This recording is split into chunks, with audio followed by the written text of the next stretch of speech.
शाजिया अलमी जी, सवाल मैंने अनुराग ढांडा जी से पूछा था, वही सवाल मेरा आपसे है। उन्होंने तो एक लंबी चौड़ी फहरिस्त गिना दी अरविंद केजरीवाल के काम की, अपने पार्टी के काम की।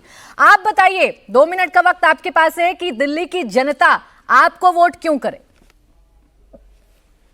दिल्ली की जनता भारतीय जनता पार्टी को इसलिए वोट करे क्योंकि दिल्ली की जनता की जरूरत है सुशासन, और दिल्ली की जनता दरअसल निजात चाहती है ऐसे लोगों से जिन्होंने दिल्ली को बर्बाद कर दिया, और दिल्ली के खजाने से आम लोगों के अपने पैसों से उन्होंने बाकायदा पैसा छीनकर अपने अपने घरों में लगाया है। शीश महल जैसी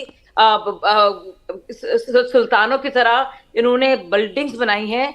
ऐसे मौके पर जब कोविड की महामारी से पूरा दिल्ली जूझ रहा था, ना सिर्फ ये, अभी भी भाई साहब कह रहे थे कि कौन रोक रहा है भाजपा को ये सारी स्कीमें इतने अपने राज्यों में 20 राज्यों में लागू करने के लिए। तो मैं इनसे पूछूंगी, आपको कौन रोक रहा है? आपने तो खुद ही इनका ऐलान किया था, आपको कौन रोक रहा है? क्या पंजाब में लागू कर दें? आपने 2.5 साल पहले वादा किया था, क्या हुआ आपके वादे को?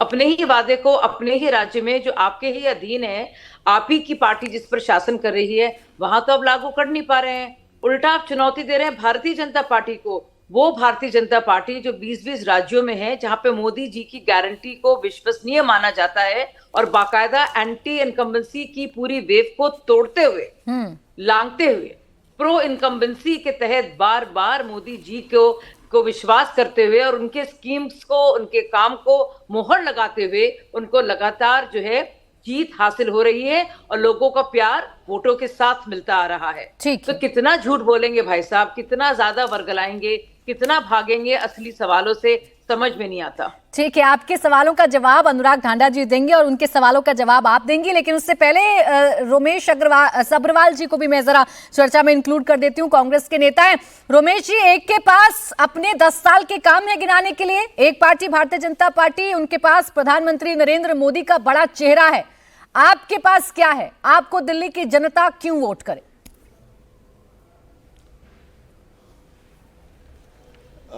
आपको ध्यान होगा कि 1998 से लेकर 2013 तक कांग्रेस की दिल्ली में शीला दीक्षित के नेतृत्व में सरकार थी।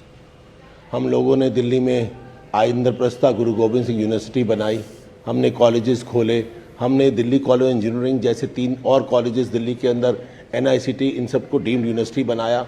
हमने दिल्ली के अंदर दिल्ली के ट्रैफिक सिस्टम को ठीक करने के लिए, सुचारू करने के लिए हमने फ्लाईओवर्स बनाए।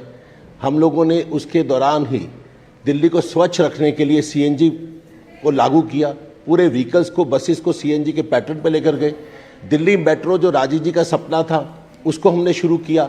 ये तमाम तरह के काम जो दिल्ली की जनता के जीवन के अंदर, और जो सेल टैक्स था वो 5% था, जो कि आज गब्बर सिंह टैक्स बना हुआ है 18%। हमने शराब का प्राइवेटाइजेशन नहीं किया, हमने उस शराब का सरकारी दुकानों से शराब बिकवाई जिससे कि दिल्ली के फ्लाईओवर बन पाए। हम लोगों ने दिल्ली की शिक्षा को, दिल्ली के हॉस्पिटल्स को स्ट्रॉन्ग करने की कोशिश करी, तभी जनता ने हमें 3 बार जो है चुनाव, 3 बार हमारी सरकार कांग्रेस की बनी थी। मेरा ये विनम्र निवेदन है कि इस देश की राजधानी है दिल्ली, अगर यह स्वच्छ दिल्ली नहीं रहेगी, पॉल्यूशन फ्री नहीं रहेगी। हमने मास्टर प्लान का अमेंडमेंट किया, हमने हर झुग्गी वाले को प्लॉट और मकान दिया, उसको बसाया उजाड़ने से पहले।